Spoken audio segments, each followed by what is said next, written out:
খুব যত্ন নিয়ে এবং ভালোবাসা নিয়ে ডেডিকেটেড ওয়েতে আমরা সবাই মিলে পুরো রঙ্কিনী ভবনের পরিবার মিলে, আমরা তো একটা পরিবার হয়ে গেছি কাজ করতে করতে, বানিয়েছি। চলেও এসেছে আদিত্য, মানে থাকবে, মানে আদিত্যনাথ থাকবে না, তারপর হয় নাকি? এখনই আমাদের সম্পর্কটা কি বা কেন সেটা আমরা রিভিল করছি না।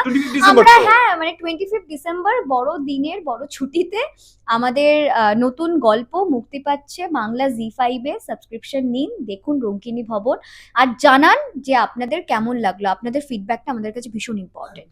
কিন্তু এইটুকু বলতে পারি যে প্রত্যেকটা কোনায় কোনায় রহস্য জড়িয়ে আছে। প্রথম এপিসোড থেকে রহস্যগুলো মানে শুরু হচ্ছে, এক একটা করে সেলাইগুলো খোলা।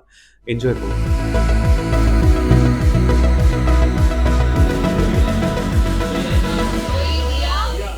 আই প্লে চন্দ্রিকা লাহিড়ী, যে লাহিড়ী পরিবারের সব থেকে ছোটো মেয়ে, এবং খুব ইন্টারেস্টিং একটা ক্যারেক্টার, খুব ক্লোজ টু মাই হার্ট, খুব রিয়েল। আমি চেষ্টা করেছি, ক্যারেক্টারটা খুব রিয়েল। এবার কার কীরকম লাগবে জানি না, তবে প্লিজ দর্শক যদি দেখে ফিডব্যাক না দেয় তাহলে আমরা গ্রো করতে পারবো না। দেশের নানা রিজনের আমরা বলি যে সাউথ হোক কি এ হোক, তারা না তাদের কালচারের গল্প বলে, তারা তাদের বিলিফসের গল্প বলে, তারা তাদের মাইথোলজিকে তুলে ধরে, তাদের প্র্যাকটিসেসগুলোকে তুলে ধরে। সেইগুলো আমার মনে হয়, আমাদের কালচার তো এক্সট্রিমলি রিচ, মানে সেটা সাহিত্য হোক, সেটা আমাদের ডিফারেন্ট ডিস্ট্রিক্টসের যদি আমরা আর্ট ফর্মকে দেখি বা তাদের লাইভলিহুডকে দেখি বা তাদের প্র্যাকটিসেসগুলোকে দেখি, ইটস এক্সট্রিমলি রিচ। তো সেইখানে তো মানে হাজার হাজার গল্প লুকিয়ে আছে, সেই গল্পগুলোকে তুলে ধরা খুবই ইম্পর্টেন্ট বলে আমার মনে হয়। সেই চেষ্টাই আমরা সবাই মিলে একসাথে খুব কনসিয়াসলি এখানে করেছি। আমি খুব বিশ্বাসী মানুষের এটা খুব ভালো লাগবে।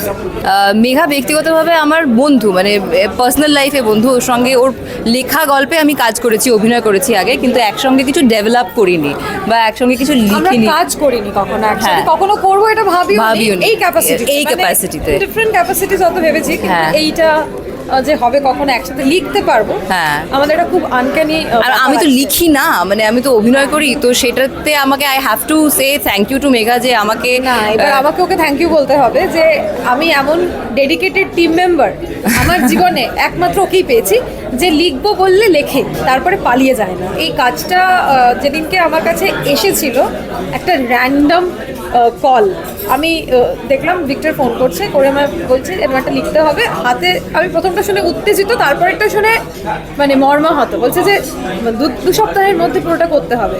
তারপরে যে আমরা মানে বুকে বল নিয়ে এগিয়ে এটা করতে পেরেছি, ডিসিশন নিয়েছি যে না এগোনো উচিত। তো এটার জন্য তো ডেফিনেটলি আমরা মানে ঠিক ডিসিশন নিয়েছি, তো বোঝাই যাচ্ছে। তো মানে felt very happy working together and felt very very happy যে এইরকম একটা গল্প আমি লিখতে পারলাম।